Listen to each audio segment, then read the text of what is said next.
mean, you had your chance and then you blew it. That is the most absurd statement of the year. Nice. Nice. Oh, baby.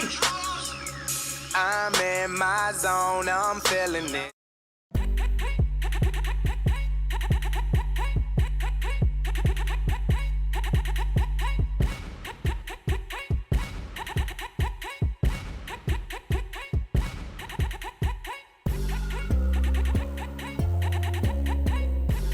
Live from Rock Solid Studios in Granite Falls, it's time for MinneZona Sports, live with DJ Matty C. and Paul the Shield Vold. And this is MinneZona Sports Live. We are back. Yes, claps all around. Episode 92. 92 episodes of MinneZona Sports Live. Straight cash, homie. And it's straight cash, homie, as Randy Moss is saying right here. But without further ado, I'm your host, DJ Matty C, a.k.a. Matt Callahan, a.k.a. Callie, a.k.a. Matty C, etc., etc., etc. And all the way from Woods and Shore Studios in Aiken, Minnesota, Paul Volt, Shield. What is going on, Shield? Merry Christmas. Merry Christmas to you as well. I wish I would have gotten the note about the ugly sweater. Would have broke mine out. I wore mine last week for National Ugly Sweater Day, but you know, it'd probably be a bad thing because I am so hot right now and I'm just getting fanned to death right now, and it's a good thing. I should have real good. I should have mentioned it to you because this is the dabbing Santa. Yeah. I got this when the dab was still a thing per se, but yeah, I should have coordinated with you. But I think, you know, every time we do it before Christmas, we'll make this a thing. But because I was looking on Facebook memories a year ago today. I had the Christmas stockings in the background. That's right. Shoot. That was very on par back then. So yeah, that's very true. That's very true. But the Bruin stuff, we love it. Looks fantastic. But make sure you got your fan ready to go and whatnot. Yep. So you're not sweating too much over there. But anyway, before we get going today, Voldy, remember last week we talked about giving out a free shirt to whoever won the picks. And oops, I think I won this week.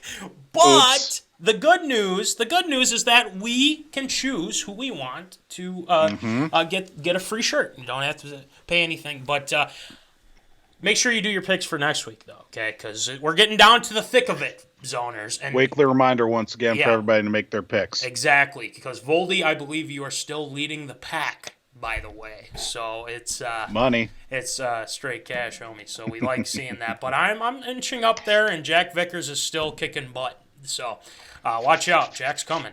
All right, without further ado, Joe Serbus wins the free Zona shirt. All right. I selected Joe Serbus.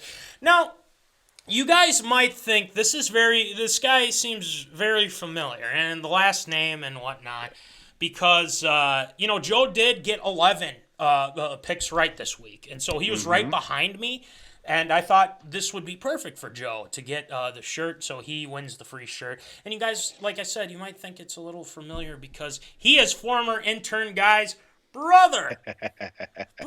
So this is the thing. We like Joe more than we like former intern guy. He likes to get on our nerves and whatnot, but Joe, he's a great guy.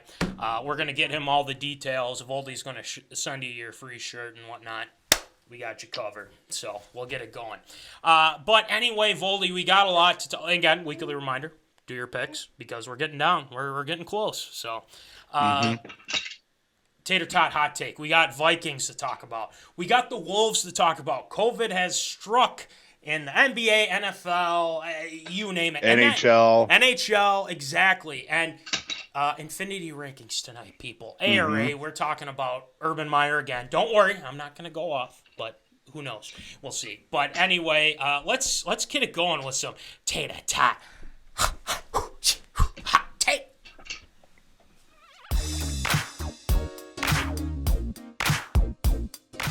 Fresh out of the oven, it's Tater Tot Hot Take.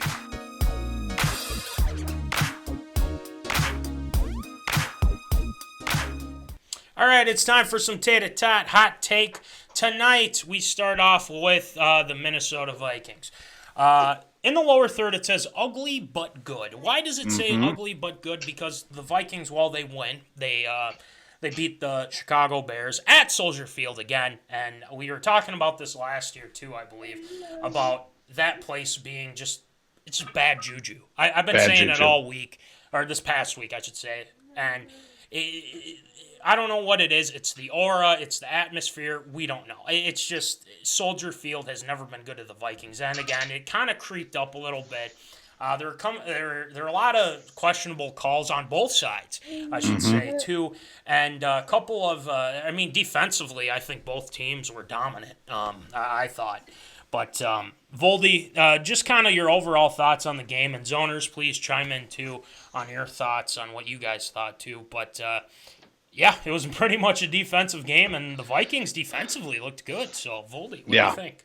It was one of those, you want to say this was a Vikings win, but this was most definitely a Bears loss on a lot of fronts because, the Bears could just not, especially in the first half, could just not do anything right. Matt Nagy was just a wild man out there, literally 2 seconds away from either getting tossed or fighting every official on the field, off the field, in the bathroom, in the locker room. It was a madman. It was a madhouse down there on the midway, too. It was just crazy to see. And the fact that the Vikings gave plenty of opportunities for the Bears, too, and especially in the turnovers department, is, looking at that first half, the Bears offense, they had a couple spurts here and there, but for the most part, the Vikings defense sure held them in check. Yeah. Definitely could have capitalized a lot more on the turnovers that, they were able to get with a couple of fumbles, especially in the first half too, and not being able to run out the game a lot quicker with only a 17-9. Really, it should be 17-3 is what it should be with that last second touchdown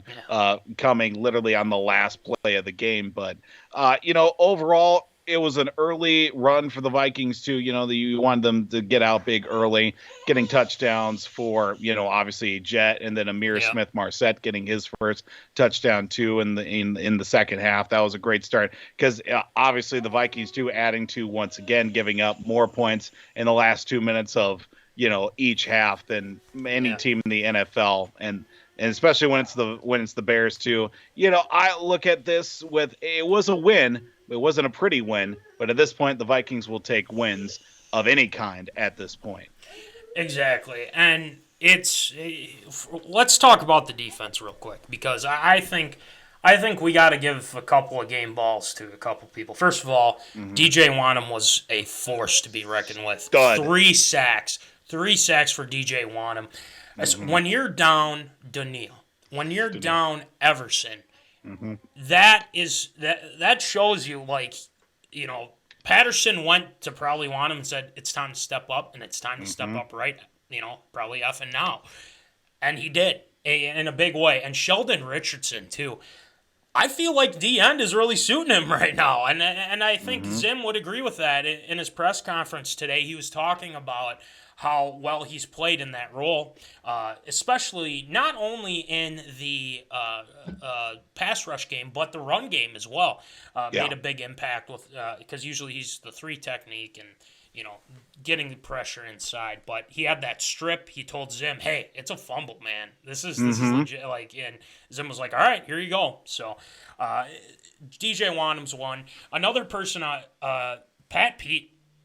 Pete had some nice pass breakups at the end, and the Bears would drive down the field, and I'm telling you what, whoever Pat Pete was guarding, he was going after those guys real quick.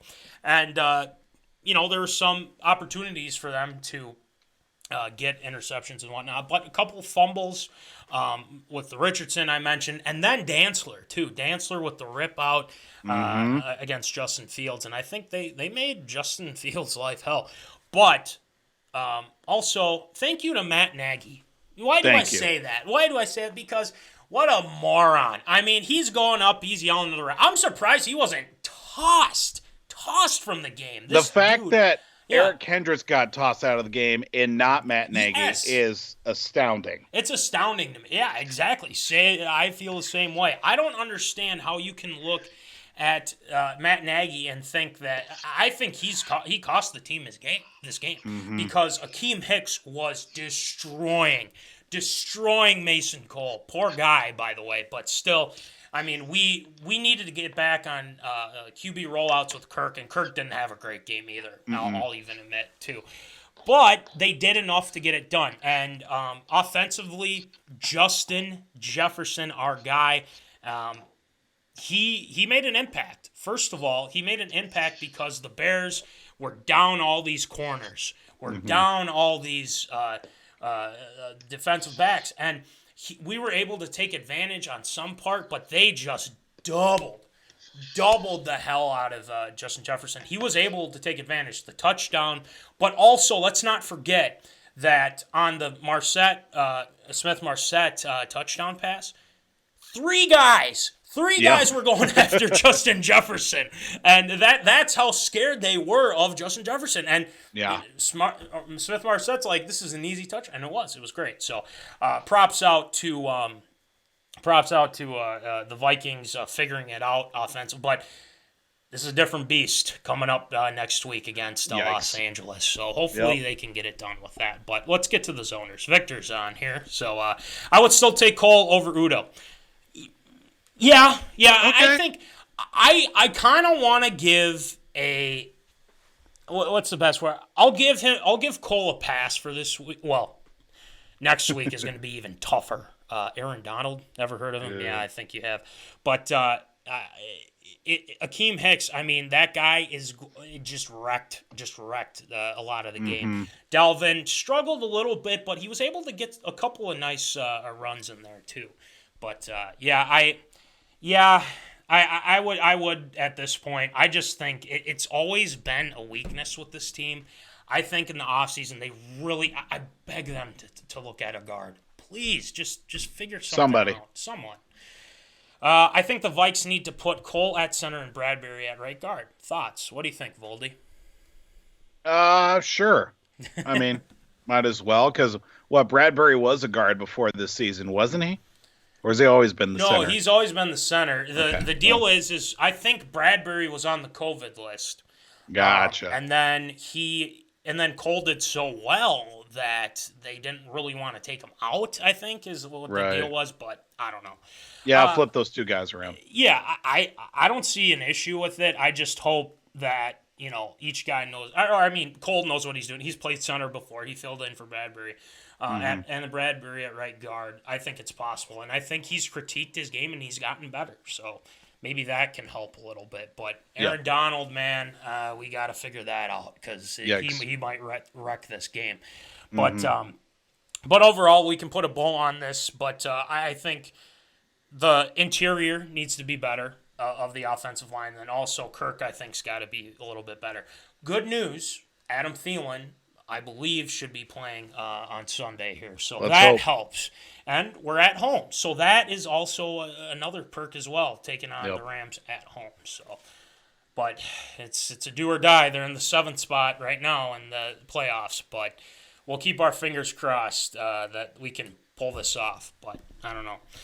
Interior hasn't been good since Hutch, LOL. Yeah.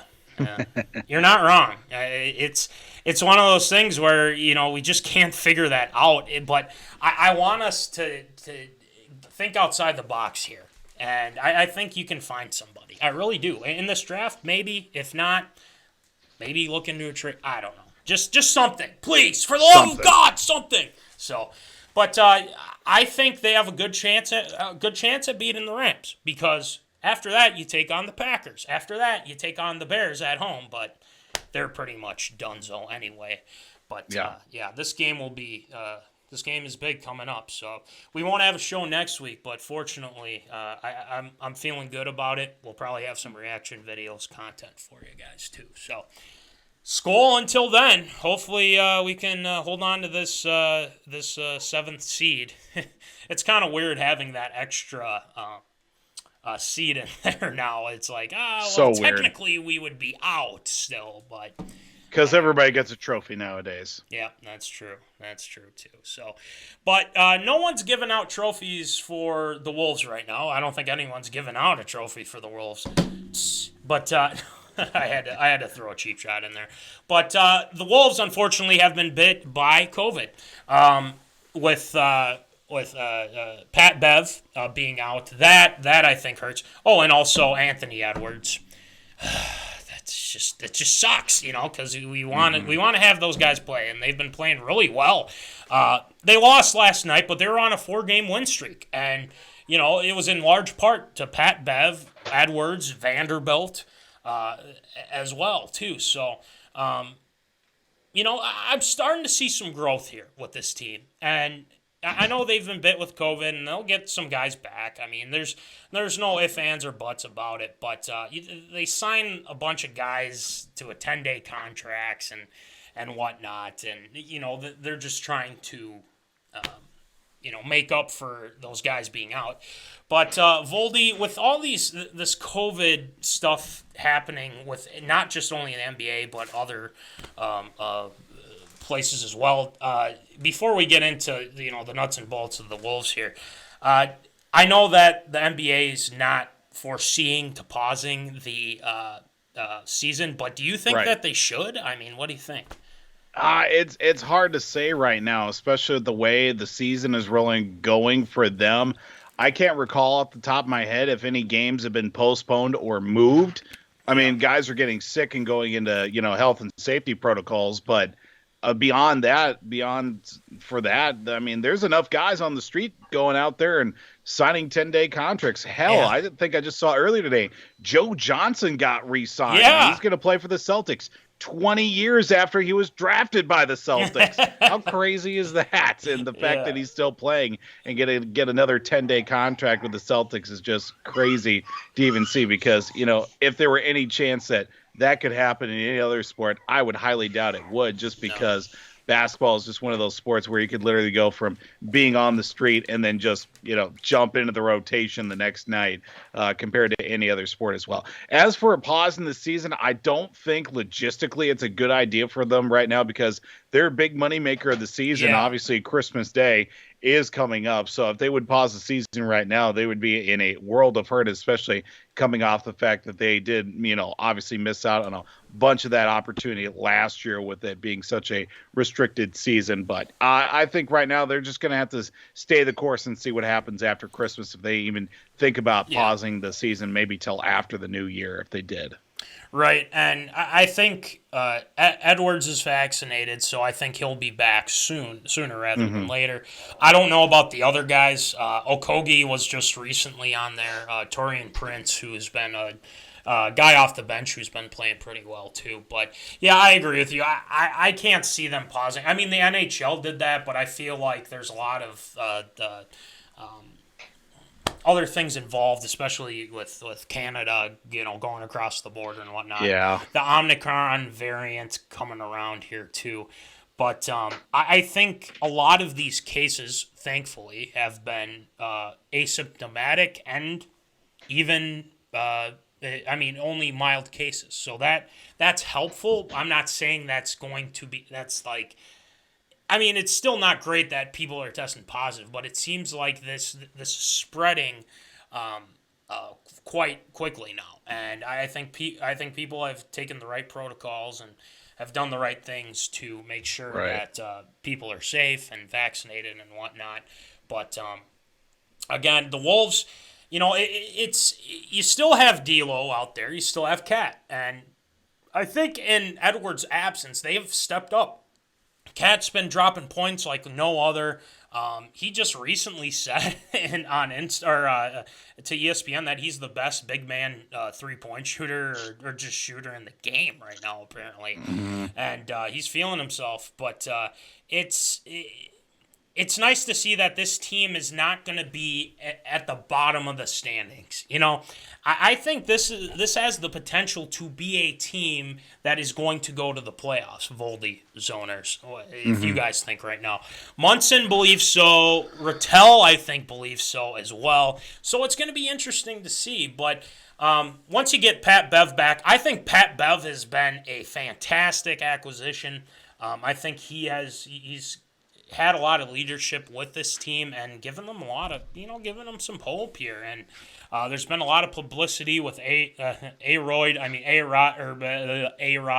and Mark Laurie as well. So they're involved too. So it's going to be interesting to see what's coming in with the Wolves here. But Voldy, at this point in the season, and I know we're going to get some guys back here too, do you think that they can make the playoffs here with this win streak? Yeah, they went on the losing streak a little bit. Right. But at this point, if you were to say, are they a playoff team? We still got plenty of games to play. But, I mean, what do you think? Do you think that they could do it?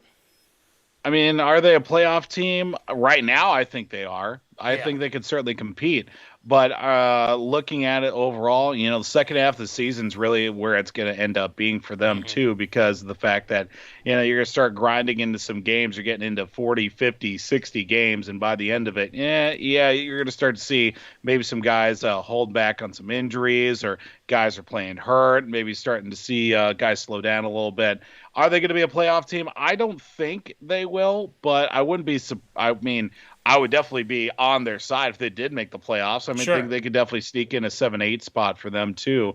But right now, overall, we'll have to see if they can put a full season together. Right now, we're seeing a lot of streaks, a lot of good, some not so good. So at the end of it, there's more good than bad. Then that's going to get them in the playoffs.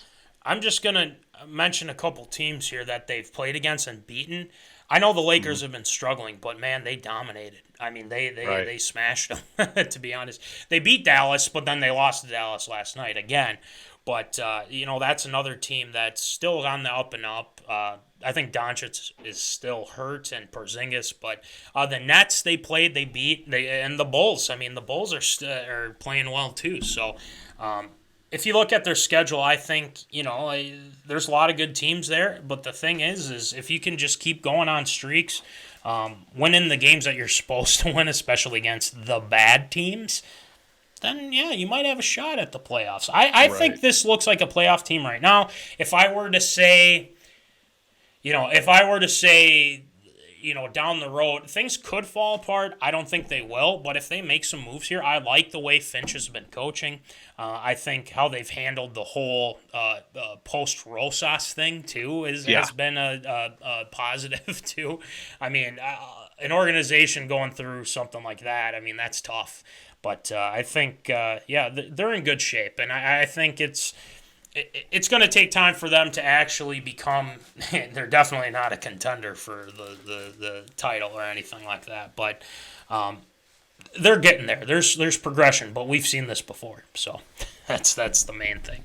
Hopefully we can see them do some more damage here. Hopefully in the playoffs. Maybe win a couple playoffs games. Who knows? Who knows, man? Who knows?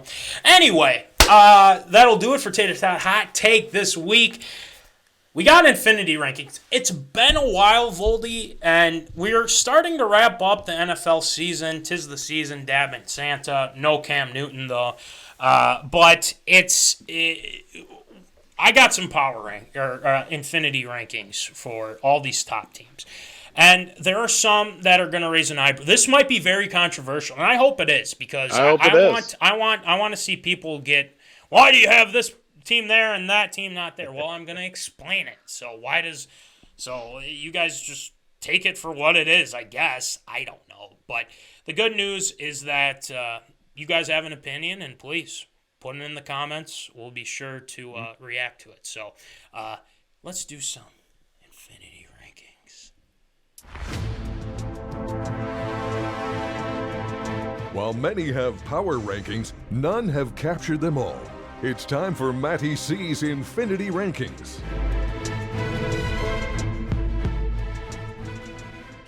All right, Voldy Zoners, it's time for Infinity Rankings, and this is... I think you're going to like this, though, Voldy, because I think you're going to be surprised on who I have up there.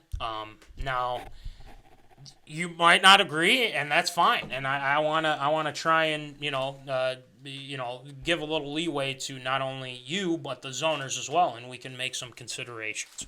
So, without further ado, here are the Infinity Rankings. Boom! Here we go. Starting off with number 6, the 6th Infinity Stone, the New England Patriots. Voldy. Okay. They're in the Infinity Rankings. Now, why are they in the Infinity Rankings? Why not? You're probably, you pulled the Kerf doctor there. I like it. they lost to the Colts. Yes, they lost to the Colts at the Colts and whatnot. But who would have thought Caitlin Toner's hopefully hubby, Mac Jones, has been fantastic. Who would have thought Mac Jones would have a season like he's been having? Belichick goes, screw Cam Newton, I'm putting in Mac Jones. And we're like, hey, this is weird. Okay, whatever. They're 9-5. They're 9-5 right now. Okay, They lost to the Colts, a good team. I debated on putting in the Colts. No, don't they're rip definitely me a bubble for that. team. Yeah, they're a good football team. Jonathan Taylor's been very good. Carson Wentz hasn't been throwing interceptions left and right, thankfully. But it could change if they stop the run, because sometimes you can get to Carson Wentz, so it's possible. So the Patriots are at 6. Number 5, the Dallas Cowboys. Now, you can take it for what it is, okay? Yes, they've had some struggles. Yes, Dak Prescott hasn't been playing his best football. But they're not bad. They have a good defense, and they've been making play. I mean, Trayvon Diggs, need I say more? 10 interceptions, that's good. And I think you can take advantage of Diggs. I think that sometimes he can get a little, I don't want to say lazy, but he gets overconfident, I think is the best word for it. Overconfident and whatnot, but they have DeMarcus Lawrence back. He's been a terror. And now Leighton Vander Esch has been kind of now the staple of their team. But he's kind of like the new Sean Lee in some aspects as well. So they have a solid defense. And KZ and J-Ron Kearse, for goodness sake, he's been making an impact. So who would have thunk with him? But they're at 5. I have them at 5, and I think they're deserving. I hate putting them up there, but we'll go with it. All right, number 4, the Los Angeles Rams. Why do I have the Rams up here? They've had their struggles. Don't get me wrong. They've turned over the ball. Matthew Stafford has had some issues as well. Defensively, they're pretty solid. They beat Seattle last night, which they should, for one, because Seattle's been a mess all year. But Aaron Donald's on the top of his game. Jalen Ramsey's been great as well. And even the run game. Darrell Henderson, even Sony Michel, who's filled in too, has been playing pretty well. And OBJ has contributed. And, not to a huge extent, but Cooper Kupp has been just fantastic. No one can figure out how to stop him, for goodness sake. So they're a team to be reckoned with, and the Vikings are going to have their hands full. And I don't think it'll be a high-scoring game just because their defense is good, but our defense has come around. But let's just hope. We've had success against Stafford, but I think this is a different Matthew Stafford. So they're at number 4. They still have some things to work out. And a team that beat them, Green Bay. Ew. I don't like that. Why? Now, the Green Bay Packer fans are going to start freaking out at me, and that's fine. I want them to freak out at me. And Zoners, please let us know your thoughts too. But why are they at 3? Well, I'm going to tell you why. A lot of people are overhyping this team. Why are they overhyping this team, DJ Matty C? Well, because they can. Because they can. But I will say that their offensive line, they've got injuries, man. And when you get pressure on Rodgers, and if you're able to stop Rodgers, you're able to stop the run game with Dillon, with Jones, you're in business, okay? Now, Devontae Adams is going to do his damage, okay? Don't get me wrong. He will do his damage. I think their defense can be exposed. They still don't have Jair Alexander back, I think, from what I understand. Their secondary is not that good. And I think you can exploit that. If you take on a team like, let's just say they take on Tampa. And granted, they lose Godwin, they lose Fournette for the rest of the season. They don't know if Fournette's a deal. But it's quite possible that you get Clowntonio back too. But I think you can expose this team. As well as Aaron Rodgers has been playing, got to give him his props, I think they can be exposed. And that's why they're at 3. They are not, I don't think they're the best team in the NFL right now. I really don't. So those Green Bay fans, come at me, please. I have you at number 3. You should be Respect that decision. Number 2, the Kansas City Chiefs. Why do I have the Chiefs up there? Well, they haven't played well, Matty C. They've had issues. They had this. They had that. Oh, they're only good against Vegas. They took on the Chargers, and they won in OT. Another very good team. They're starting to get back on track now. They haven't had those dominant score a lot of points deal here, but they haven't had to do that because their defense is starting to come along here. Chris Jones has been fantastic up in interior pressure and getting pressure on the quarterback. The Honey Badgers have been playing well. Their defense has gotten better after that poor start. I think it was like 3-4 or something like that. They've won every game since then. Mahomes is starting to get going a little bit. The issue is they've had some COVID issues now. So that's probably like, why are they so far up there? Is because I would rather trust the Kansas City Chiefs more than I would trust the Green Bay Packers because you can't, well, first of all, why would you trust the Green Bay Packers at all? Because they're Green Bay. But, you know, like I said, I would trust them more. And then at number 1, Voldy, I have the Tampa Bay Buccaneers. Now, you're probably like, oh, they got all these injuries. They got this. They got that. They got this. Well, I got to give them respect because they won last year, right? Well, it's like, well, that was last year. Yeah, that was last year. They just got shut out by the Aints. Yeah, they did get shut out by the Aints. But never, Voldy, you know this too. Never count out Tom Brady. Never count out Tom Brady. I can tell you right now, the Gardner Johnson character, I think he's a clown. But you know, him going up to Brady, smiling at him, showing him his dominance and whatnot, I think is one thing. But and him getting mad, him cursing at coaches, a pissed off Tom Brady is someone that is going to exact some revenge. Why are they at number 1 is because they might start going on a run here. And don't be surprised. They might not have Fournette. They lost Godwin for the rest of the season and the playoffs. But watch out. This isn't a team you don't want to mess with. They'll find a way. They will find a way. So those are my Infinity rankings. I'm going to bring them up again for the zoners to check out. If you agree, disagree, or slightly agree, slightly don't agree, just let us know in the comments what you guys think.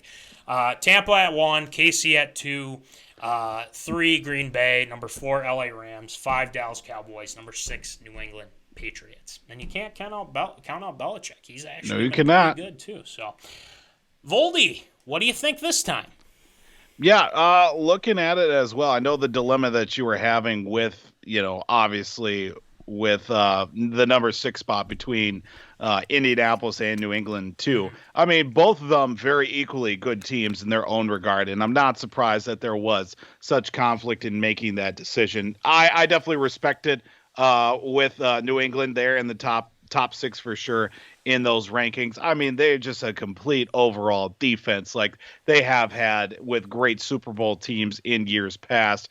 The offense slowly making its way back from, a joke that it was the last couple seasons to now where it is at now, getting some more established receivers. The run game did take a bit of a hit too with obviously Damian Harris being hurt as well, but Ramondre Stevenson getting the bounce back and then, getting the right players into the system for them to develop. And, you get some extra help in the receiving core. Tight ends are slowly but surely coming around too with Hunter Henry and Jonnu Smith too. That's a big help for them in that regard. So definitely in the 6th spot for sure. Number 5, that was... I got you. Yeah, it's... the Dallas Cowboys. Cowboys. Okay, yeah, Cowboys, kind of a weird bubble team for some reason are on there too. I think, it helps when you possibly have, obviously the defensive rookie of the year and a strong candidate for defensive player of the year in Micah Parsons too. Their defense has really been able to bounce back as it has in years past that it hasn't in years past. You get Dak Prescott fully healthy, get him getting the ball to CeeDee Lamb. Cooper. And then, obviously you got Gallup, you've got you got Amari Cooper. I'm just giving people random names now all of a sudden, like they're related to each other. Then Zeke Elliott, Zeke's there. I don't know what he does anymore, but he's just there for the most part for the Cowboys too. So I guess you can have him in the fold. So be interesting to see how the later half of the year develops for the Cowboys. LA Rams at the 4 spot. Again, a lot of bumps in the road for them with turning the ball over. But I mean, you look at it since OBJ's came, 3 games, 3 touchdowns in the last 3 games for him too. Start getting him going and more acclimated with the offense. And I think it was a big thing right off the bat that Sean McVay got OBJ started first play of the game in his first game as an LA Ram and just get him into the flow of the game, because that's only going to help him out and get those, get that timing down with Matthew Stafford too. Defense getting a big boast as well with, Von Miller at the trade deadline to get him in the fold with Aaron Donald, Jalen Ramsey, and all those guys on the defensive side to at least shore up and actually try and make a run, because of the fact that, well, the Rams don't have any first-round picks for what it seems like the next decade and a half, because their GM does not like draft picks altogether. So if they're going to win now for the Rams too. At the 3 spot, Green Bay, it's Green Bay. Look, especially with all the troubles that they've had on the offensive line, but still being able to allow, Aaron Rodgers to get opportunities and obviously getting big wins as well, especially in a couple shootouts like that Sunday night game against the Bears a couple weeks ago. The fact that 45-38 or something like that, 45-40 or whatever it ended up being, that was against the Bears. The Bears. And you just barely win against them in a 1-score, difference and a 40-plus point effort. I mean, that's a scary sight as well. A lot of injuries on the defensive side for them with their defensive backs, but again, they just continue to find guys off the street and still finding ways to win too. I still don't get it. Yeah. At the 2 spot with Kansas City, I honestly don't want to change anything here really with the rankings. It's just a bit of a coin flip at the 6th spot there for them between New England and Indianapolis. Definitely a bubble team. I think Buffalo is on the downside. I mean, they're a top 10, but they just can't really get anything settled in as of late. But the Chiefs at the 2 spot, struggling the first half of the year, slowly but surely coming out of that funk as well, getting Travis Kelce involved too. Pat Mahomes, obviously the troubles he's been having on the field and just running all over the place trying to create something. And then those turnovers did hurt them in the first half of the year. But, again, the defense is going to be one of those bend but don't break. And so far, Kansas City's been breaking the other teams as well on the defensive side. And then the number 1 spot, I mean, especially with Tampa Bay, they lose Chris Godwin. Mike Evans is kind of day-to-day, week-to-week at this point. And Leonard Fournette as well. He's not as spry as he once was, but still getting out there and getting those big plays with, obviously multi-touchdown performances in recent weeks. But then you go out and say, we got Antonio Brown coming back. Hey, we just signed Le'Veon Bell. Hey, we got an entire second string of offensive and defensive starters that could be number 1s on any other team too, because even when Godwin did go down, we still had Tyler Johnson, still had Scotty Miller, for God's sake. Scotty Miller was the guy that made scored the touchdown just before halftime in the NFC Championship, and he's only played 2 games, and most of it's been on special teams. He was a number 4 receiver for Tampa Bay. And he came up with 2 catches last week. And that's the first time we've seen him on the field. It's crazy to see how deep this team for the Tampa Bay is, and the fact that they're still performing at the level. Yes, they did get shut out 9-0 against the Saints as well, but they've had their struggles against the Saints, and at the end of the year, it's going to be where you are at the end of the year, and I feel like it's going to be Tampa Bay at the end of the year, playing a lot further than the Saints did this season. I mean, I have no changes and no quarrels really about Infinity rankings this week. Wow. No, like I said, I think some people might, and that's fine. I want to hear what you guys have too. I mean, it's the main thing is that this is just my thoughts, and take it for what you will. That's all I say. And, obviously some people, are saying, I don't necessarily, I mean, everyone's talking about how Green Bay is the best team in the NFL. Well, to be honest with you, I don't see it. Why don't I see it? Like, it's like, well, because you don't like the Packers. You're supposed to not like the Packers. It's like, but I know they're good. I know that they've been playing well. But I just think Tampa Bay is still the team to beat. And, yes, they're down. Evans day-to-day. Godwin gone. Fournette. But they still got Rojo. Ronald Jones back in the backfield there. He's a good fill-in. So there's always that as well. Mama Callahan / Papa Callahan, never underestimate Tom Brady at playoff time. There you go. Yes, sir. There you go. TFB number 12. So please, like we said, let us know what you guys think. And another team that I didn't mention this, Arizona Cardinals.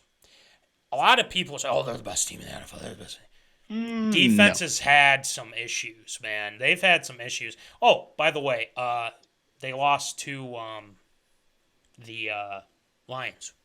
Yeah. They lost to the Lions. They lost to them. So did we. Bad. Yeah. And they lost bad. I mean, the thing is we first of all, we should have won that damn game.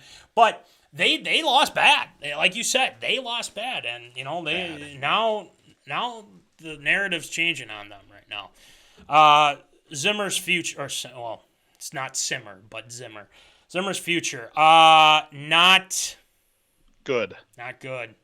Not good, Bob. If they don't make the playoffs, it's pretty much it's adios type of deal. Well, even if they do make the playoffs, I mean, it's going to be Yeah. a tough sledding contest for them. Yeah.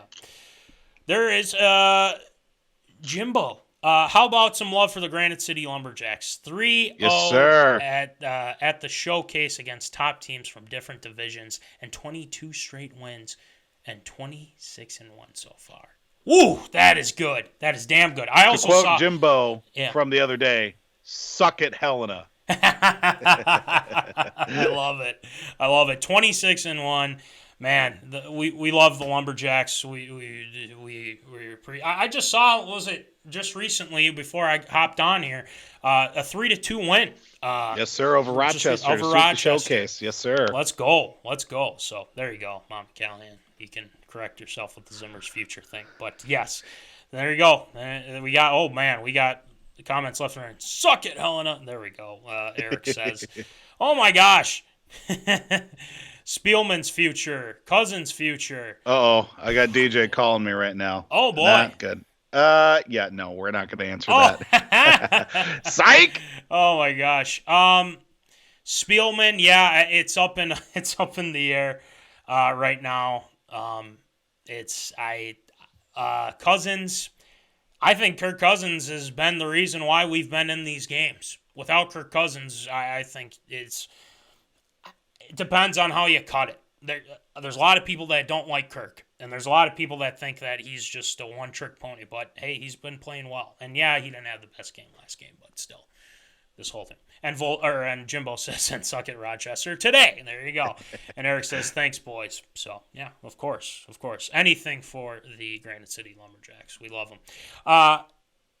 Anyway, that's going to do it for Infinity Rankings. We kind of went all over the place here, but here are the Infinity Rankings one last time. If you guys have any switches that you would make in this situation, please feel free to let us know and whatnot. So that's going to do it for Infinity Rankings. It's been a while since I did that. So the gauntlet is ready to go, ready for a snap. But, yeah, here we go. Let's move on to Absurd or Approved. Now, Volby, we've got some interesting one. We're going to follow up a story with Urban Meyer. Don't worry, I'm fine. I'm fine. Okay. You're relieved now. I'm relieved now. You're feeling. It finally happened with him. The guy's a clown, blah, blah, blah, SOB, all that fun stuff. Clown. And then we're talking some, there's some COVID situations that we kind of did allude to at the beginning of the show. Mm-hmm. But we also there's been some interesting developments with Team USA for the basketball team, SteveKerr and all that. So let's get it going with some Absurd or Approved. It's time for everyone's favorite segment, Absurd or Approved.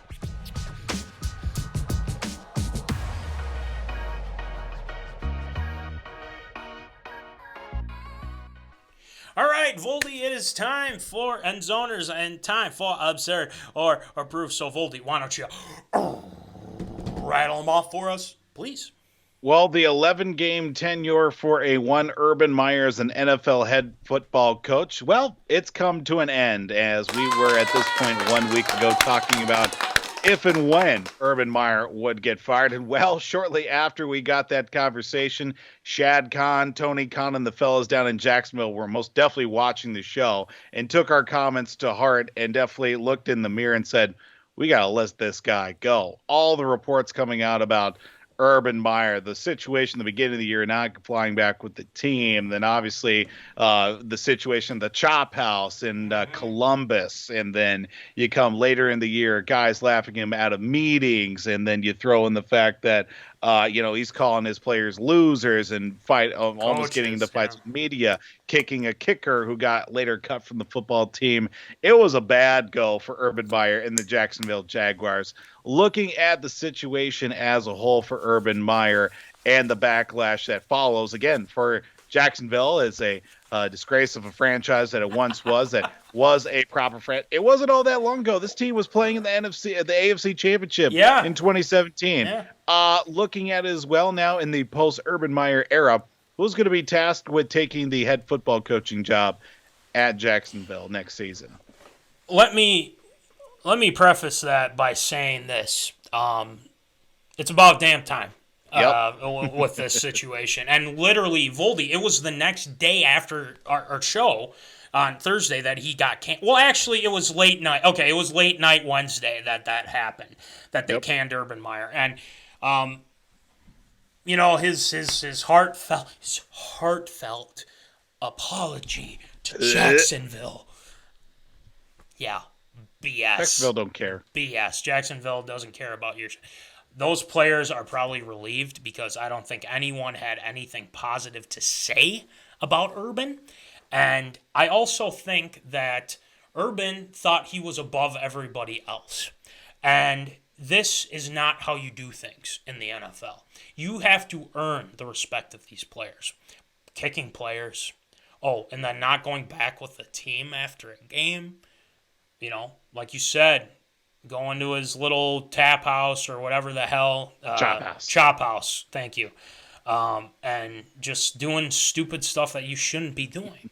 And then calling coaches losers and stuff like that. I thought Darrell Bevell deserved the job more than Urban Meyer did. Which is saying something. I know Bevel with the whole play calling thing against the Patriots and whatnot, but he's also a coach. He also was a coach for the Vikings. And he was fantastic with Brett Favre. But I think this situation this needed to happen, and Urban didn't earn the respect of anybody. I think he was a terrible coach, and I think I think his daughter was like going and defending him and saying he's not as bad a guy as you think. Well, why is your dad grinding up on co-eds? Why is your dad kicking kickers? Why is your dad calling people losers? Losers. So there you Just go. Losers. Just losers. So there's that. But let me answer your question here. I think they're going to find somebody. They have to get somebody with coaching experience in the NFL because this whole nonsense with they come out of college and whatnot. Some guys are just meant to stay in college football. Some guys are just meant to stay in the NFL. Hire an NFL coach with experience, and I think they'll find somebody. I really do. And like you said too, what's even crazier is not too long ago this team was really good. Jalen Ramsey, Calais Campbell, Telvin Smith, for goodness sake. If you remember him, A.J. Boye, they were good. But unfortunately, they're all gone now, I mean, they were good. Yeah, they were good. So, Mama/Papa Callian says, Urban learned that he can't intimidate pro football players like he did in college. He will be back coaching. Some college will hire him. I think that is the case. I will say that is true. I think that's going to happen. I don't think it's going to happen for a little bit, though, because he's got some crap to figure out. So I think he's a scumbag. Maybe they'll hire Andre Patterson. Maybe they will. Maybe the Vikings will if they don't make the playoffs. Jim Caldwell. I know he's looking for a job. That's another good name, too. I think he deserves another shot. We'll see. Just hope it's not Eric Bieniemy. I'll tell you that right now. Yeah, if the Vikings are going to move on from Zim, but I don't know. Voldy, what do you think?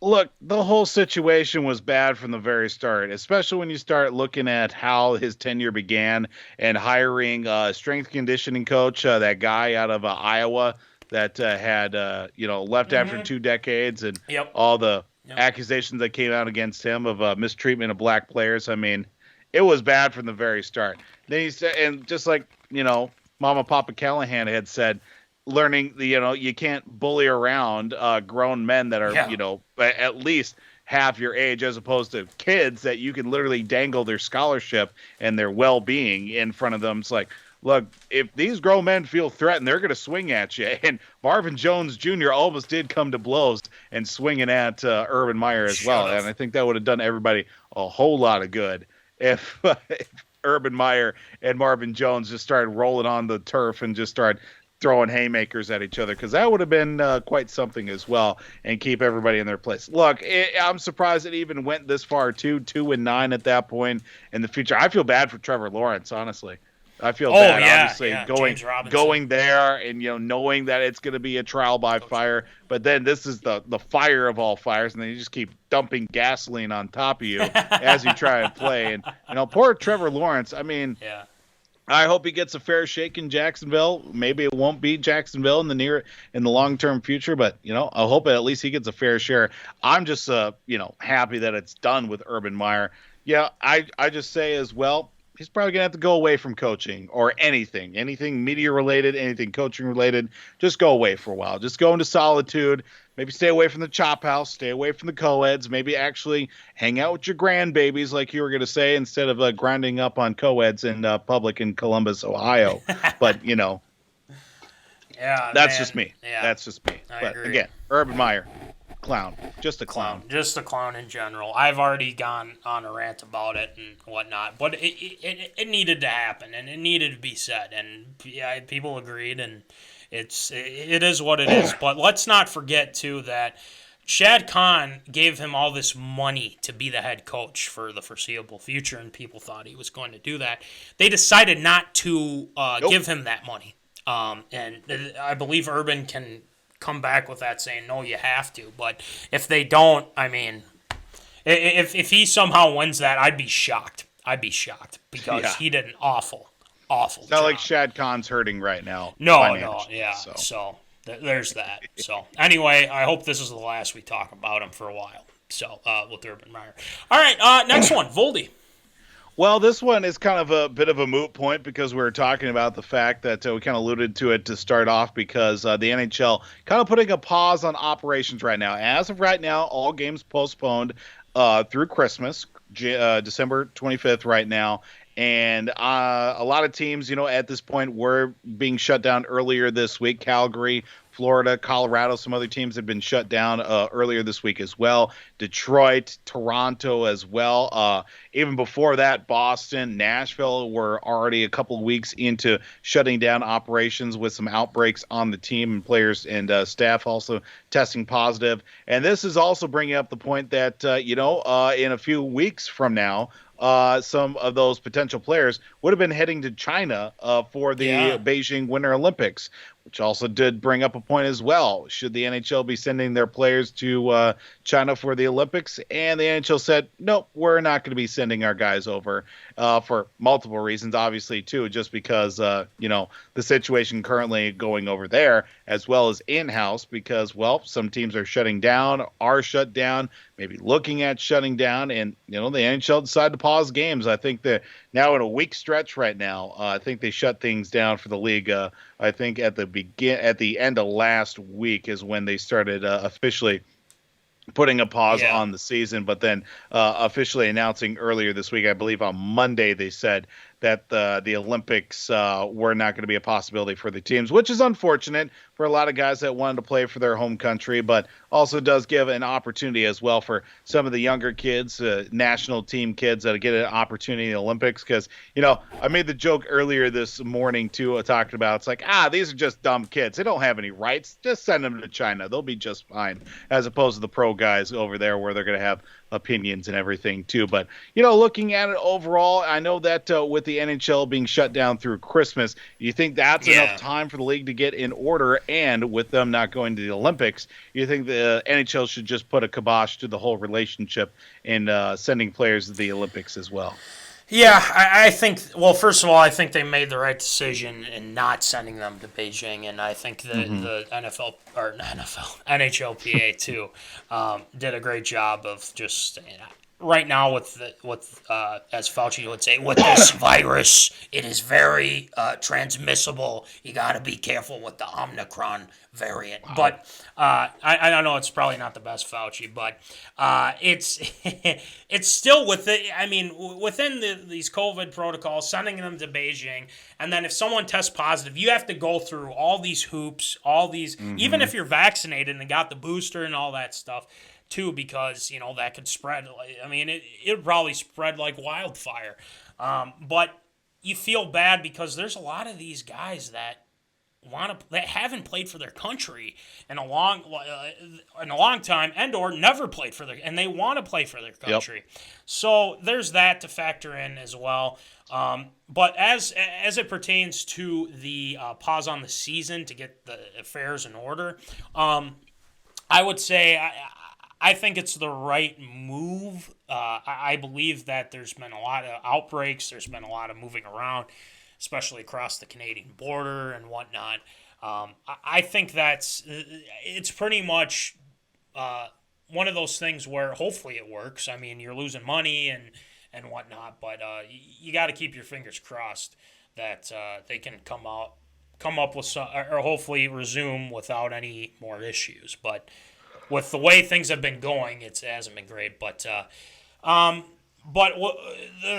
Olympic participation, I think they're going to try again at some point. I don't know, when the next one is, but it's going to be interesting because 4 years from now, whenever it starts back up, how are things going to look?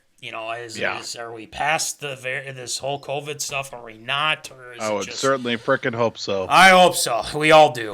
So I think it's stamp of approval all around, and I just think it's just more evidence enough to get vaxxed. So that's just my opinion. Voldy, what do you think? I think obviously too, I know the NHL is looking at this from the perspective of being able to finish out a whole season. And, there's more risk than reward than sending guys over to, Beijing. Now, if this was, obviously, now 12 years ago in Vancouver, there's no problem. Go ahead and play, because that's an NHL city. That's a place where the NHL's got a good foothold as well. 2014 in Sochi, it's like, okay, yeah, it's Russia. We've got a working relationship with Russia, the KHL over there.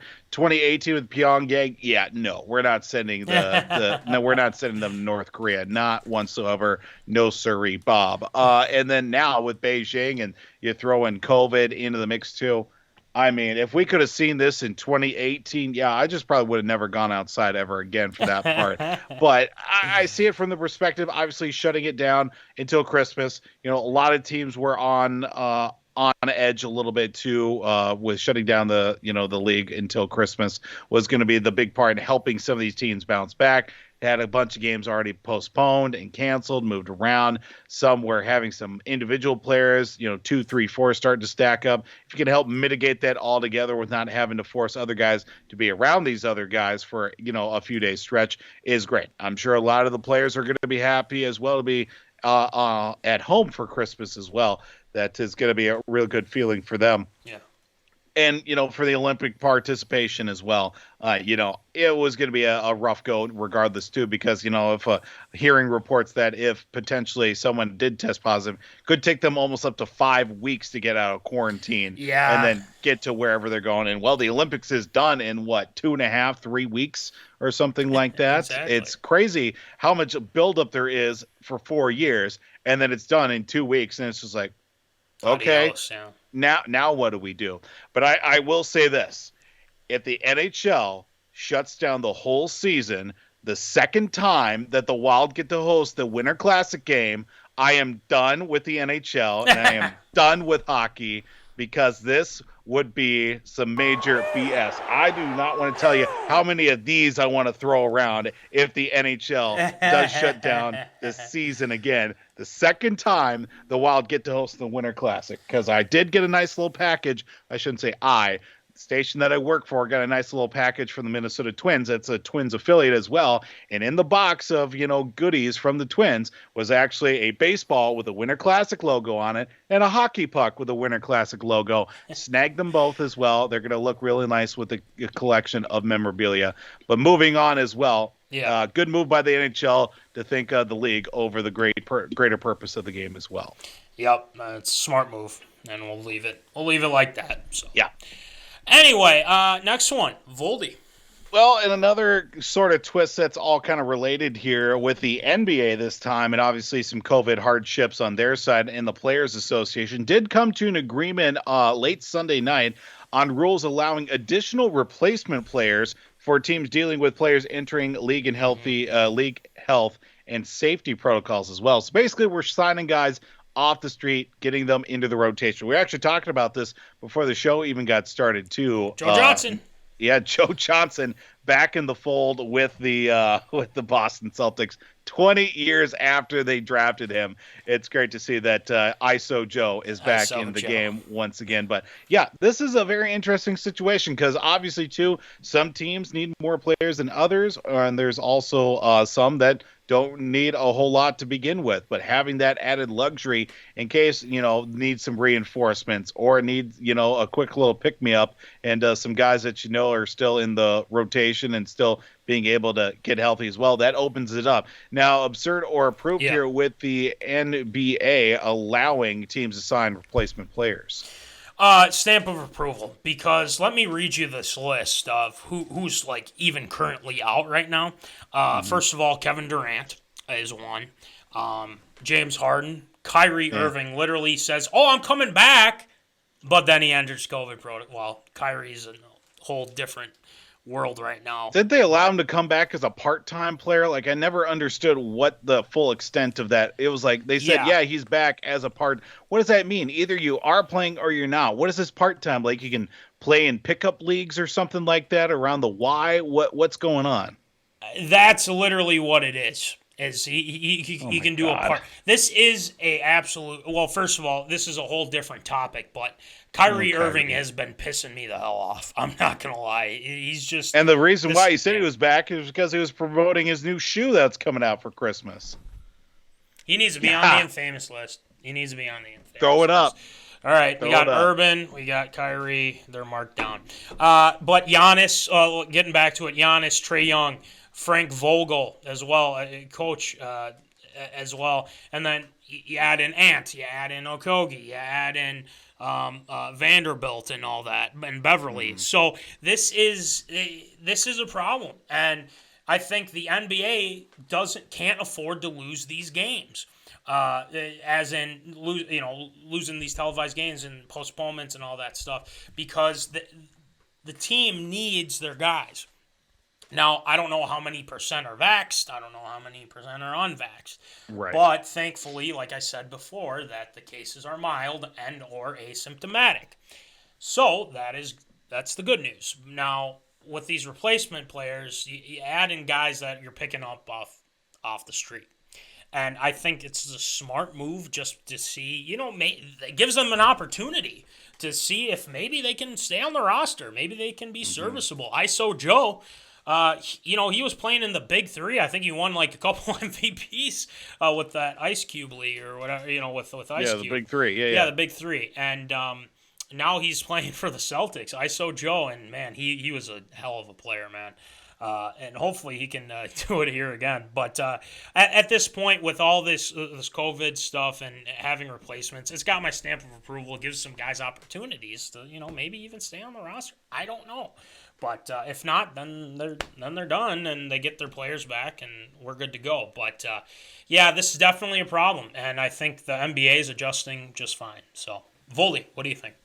Yeah, I think this is a great opportunity as well, not only for the league as well, but also some of those other guys that maybe have been on the bubble the last couple of years, like Joe Johnson as well. They're just looking to get their way back in the league. It's only too bad that White Chocolate himself, Jason Williams, isn't fully healthy to get back in the league as well, because he would be back in a heartbeat. But, unfortunately, I think he might tore up his knee or something, the big three, this past year or year and a half. So he's going through knee rehab as well, because I would love nothing more to see big old Jason Williams, White Chocolate, number 55, back in the program once again, just putting skates on fools on the hardwood once again. But this is a great opportunity. Yeah, and there's been a lot of guys that have maybe had some good college careers, and maybe some halfway decent, maybe not so great pro careers as well. Maybe another opportunity, and you know what? It's only going to be good for the league. See some of these guys get one more crack at it before they got to get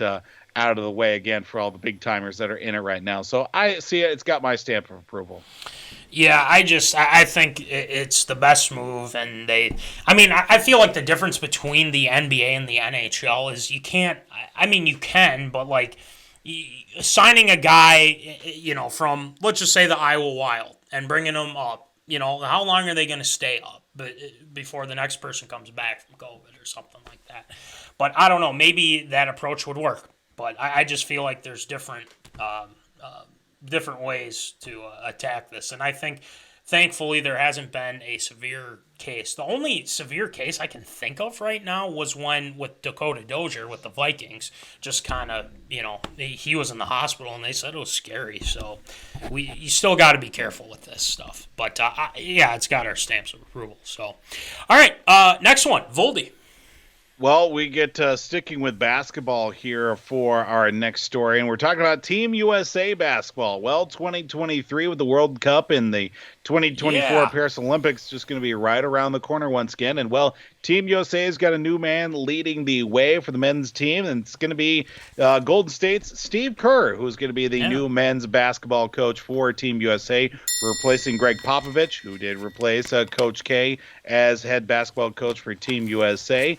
Doesn't, have his own fair share of pedigree as well. SteveKerr, obviously a multi-time champion as a player and as a coach as well. Got rings on rings on rings on rings to go along with success internationally in his own right as well. But, this is going to be an interesting situation. And, of course, assistant coaches got to go along with it. Miami's coach, Eric Spoelstra, Monty Williams, the head coach for Phoenix, and then also Gonzaga's coach, Mark Few, going to be joining in the mix. Well, I did also see, I believe, Grant Hill is basically is a managing director of the national team. So basically, kind of like a GM, assistant GM, after taking over for Jerry Calandro, who helped, win 4 gold medals for Team USA. So basically, he's like the GM of Team USA for Grant Hill. Yeah. But you know what? Obviously, a great little position for Team USA. Looking at everything with SteveKerr and his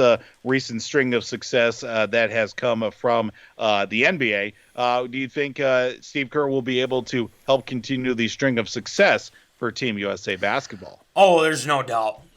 There's no doubt. I think with Team USA, you have a plethora of people to choose from, and you choose SteveKerr. I mean, I think SteveKerr is a great coach, and it's like, well, he had KD and Steph, and Clay and all those guys. It's like, yeah, but still, he had an effect on these guys. Now let's remember, with all that star power, you got to be able to maneuver, and he has been. And when you go with the talent that they have with Team USA, I mean, it's just going to work a lot, better. It seems like with Popovich, I think he was kind of drained and whatnot, and I think he's just he had enough, and that's fine.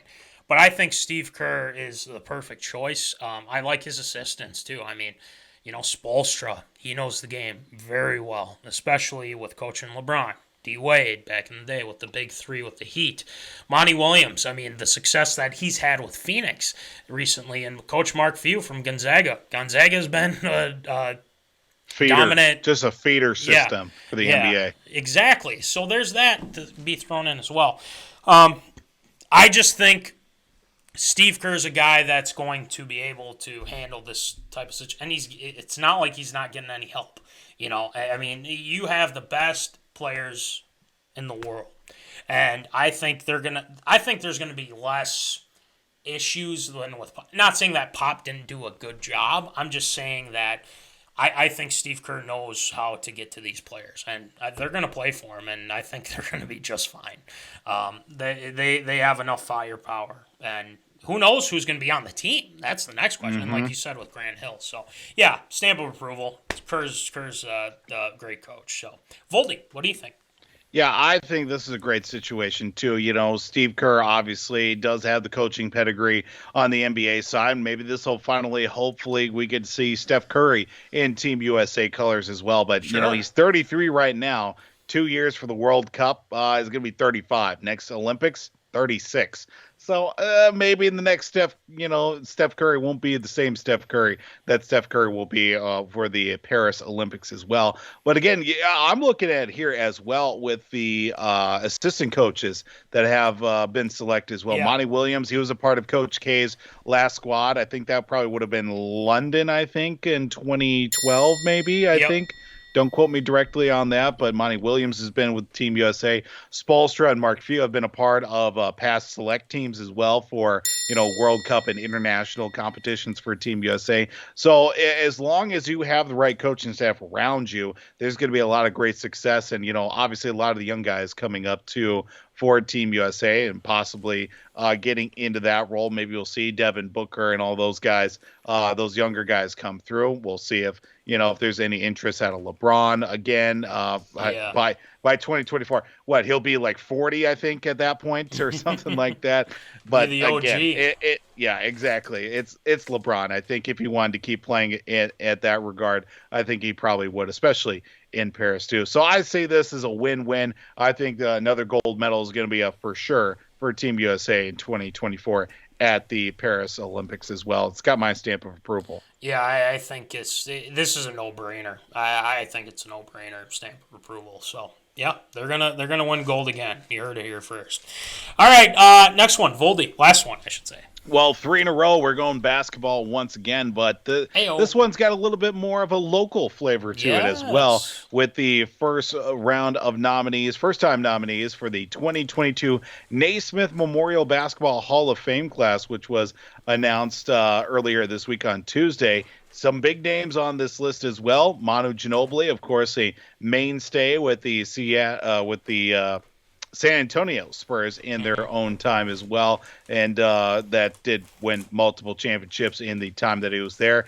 You throw in a couple other people, Tom Chambers, who played for the Seattle Supersonics, Phoenix Suns, someone by the name of Lindsey Whalen, a 4-time WNBA champion, 5-time All-Star as well, and now head coach of the University of Minnesota. Yeah. How you doing? Keep her moving here this evening as well. But a lot of other names still on the list, and a couple holdovers from the nomination pool. You got Chauncey Billups, Rip Hamilton, Sean Marion, Tim Hardaway Sr., Muggsy Bogues, Mark Jackson as well, Swin Cash, the great Becky Hammond, South Dakota's finest as well, George Karl, Bob Huggins, among other great names as well that have been on this list too. Just to name a few out of the list as well, including some of these first-time nominees. Who makes it to the Hall of Fame this year for the Basketball Hall of Fame? Gosh, I want to say all of them because all these names are just awesome.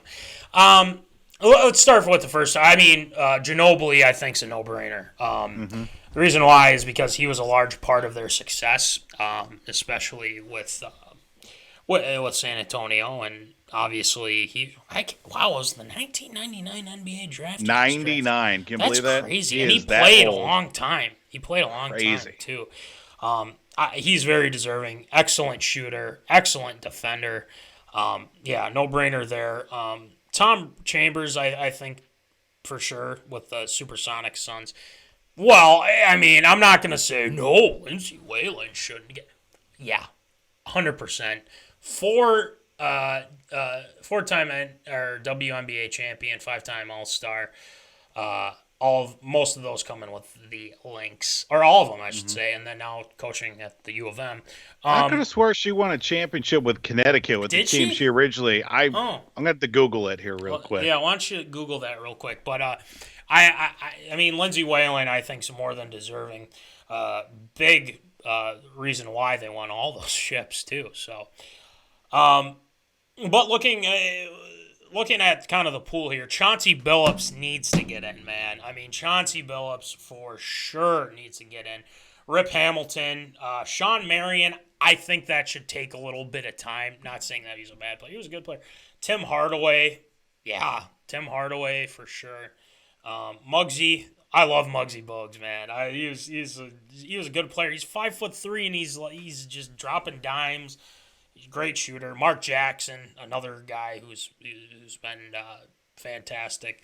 Swin Cash, another name I think definitely.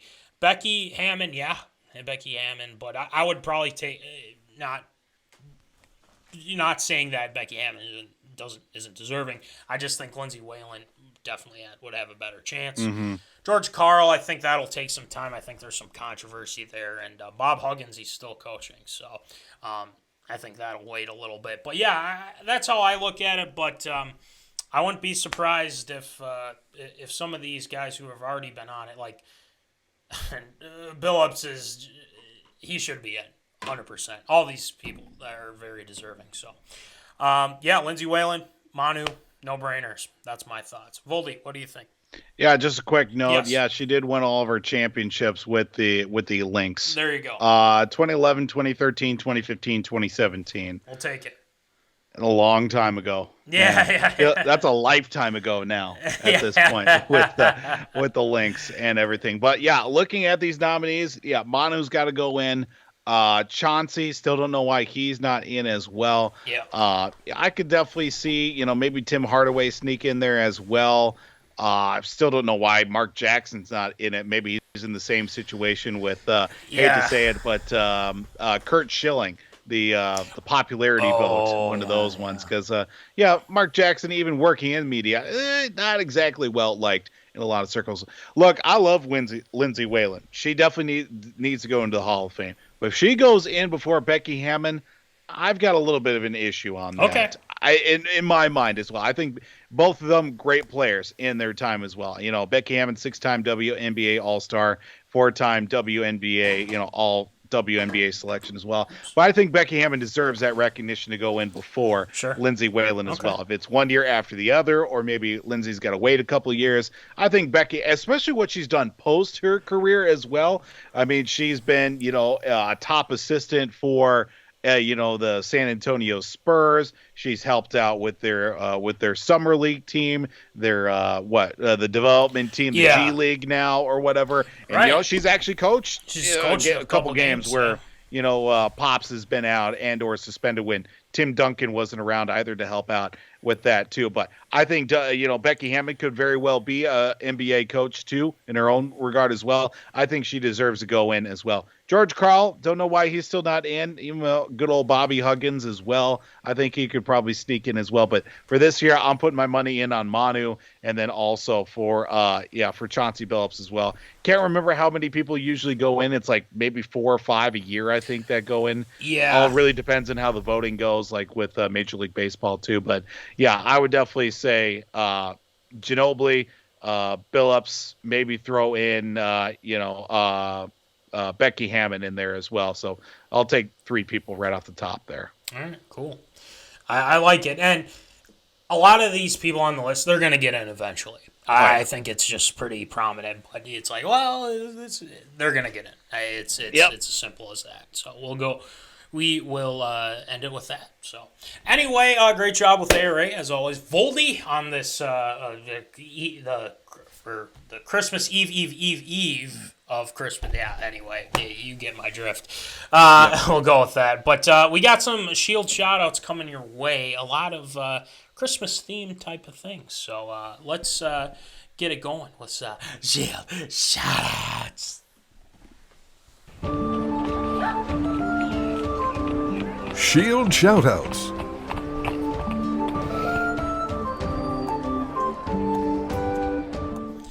All right, Shield, who ya shouting out tonight? Well, we'd be remiss if we didn't get the onslaught of comments earlier to shout out the Granite City Lumberjacks for sweeping the showcase with a 3-2 victory over the Rochester Grizzlies earlier today. Now bringing their win streak, what was it, 22-23 that they've put up straight? Dang. Somebody commented earlier as well, but shout out to the Granite City Lumberjacks for just keeping on, and keep on winning as well, handing teams their first losses of the season as well at that same showcase as well. So shout out to the Jacks as well. We do want to send out a very warm and very Merry Christmas to everybody. Happy holidays. Hopefully everybody has a safe, happy, healthy time spending with friends, family, loved ones, and just has a great time all together as well.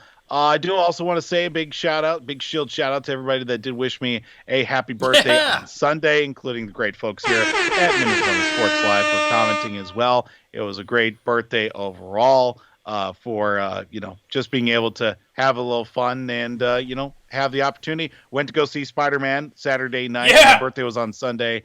Man, worth every single second to go see Spider-Man No Way Home. Preach. So that was awesome.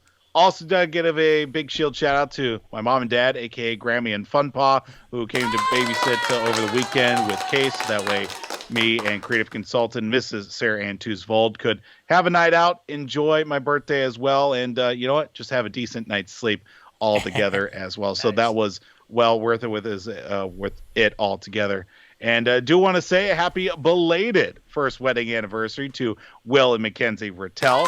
The Rattels celebrating their first wedding anniversary on Sunday, December 19th. That was a great day for a lot of people and a great day in human history. I'll just throw that out there as well. So, big Shield shout out to the Rattels. And then also we got a big Shield shout out as well to Vikings wide receiver Amir Smith-Marset, who did score his first career touchdown Monday night against the Bears in a victory. Ugly, but effective, much like my athletic career as well. So the Vikings get the win on Monday night, and that's going to do it for Shield shoutouts this week. Ooh, straight fire with Shield shoutouts. Now, here's my question before we move on to, obviously, the apparel and stuff. Do you think that Rattel, or Will and Mackenzie Rattel went to the Red Pepper for their anniversary? Or? I'm going to say no. Probably not, because that's not how Rattel flies. But at least he's a fighting Sioux guy, so we can at least agree on that. He redeemed himself, yeah. That's my dude. That's yeah. Rattel's my guy now. Yeah, so that's good. That's good news. But who knows? He could be swayed at some point. But, great Shield shout-outs. And again, like you said, Voldy, Merry Christmas to everybody. Have a safe Christmas and whatnot. We appreciate all the love. And wear your ugly sweaters, dab in Santa, all that fun stuff. Because why the heck not, as the Kerf Doctor likes to say. But if you guys, I don't want to persuade zoners either way, but if you guys feel like, oh, crap, I forgot to get some presents. We've got some presents for you. We got shirts. We got stickers. If you guys need some help with your Christmas gifts, we got it for you. We got hats. We got shirts. We got hats. We're getting an order for sweatshirts again. This is going to happen, people. This is going to be amazing. And $20 for the shirt and $20 for the hats. Both are $5 shipping as well. And then the stickers, $2 for the small ones, $3 for the big ones. It helps us keep the show on the air, on Facebook Lives and all that. And we appreciate the zoners again. Not only that, thank you to National Fleet Graphic. Thank you to Crown Rental, Tyler Knutson for the stickers. Also, W2 Performance, Will Rattel. Check out w2performance.com for for the content that he's got on there. Check it out. It's fantastic. And then check out Breaking Into the League with Sam Gabrielli and Ryan Martin. New episode, again, on Spotify and Apple Podcasts. So make sure you check those guys out as well. And also, again, claps out to Joe Serbus winning the Pick'em this week. We like you better than the former intern guy. It's straight facts. That guy is just a pain in the butt, but we'll leave it like that. But we'll get you set up, Joe. We'll get you your shirt, and we'll get it going. So, but anyway, Voldy, Merry Christmas to you and yours. Yeah, dude. And we're off next week, but we'll be back. We will be back, and we're getting closer and closer to our 2-year anniversary. So we will have a lot of things going on. The Zony Awards, Super Bowl will be coming up soon. So we got a lot. Got a lot in store here, so we're feeling good. Thank you for all the support and whatnot, and have a safe and Merry Christmas. And as always, folks, keep in the zone. Holla! Thank you for watching MinneZona Sports Live. Join us Wednesdays at 7 p.m. for live show broadcast. And as Voldy likes to say, follow us on all the socials medias.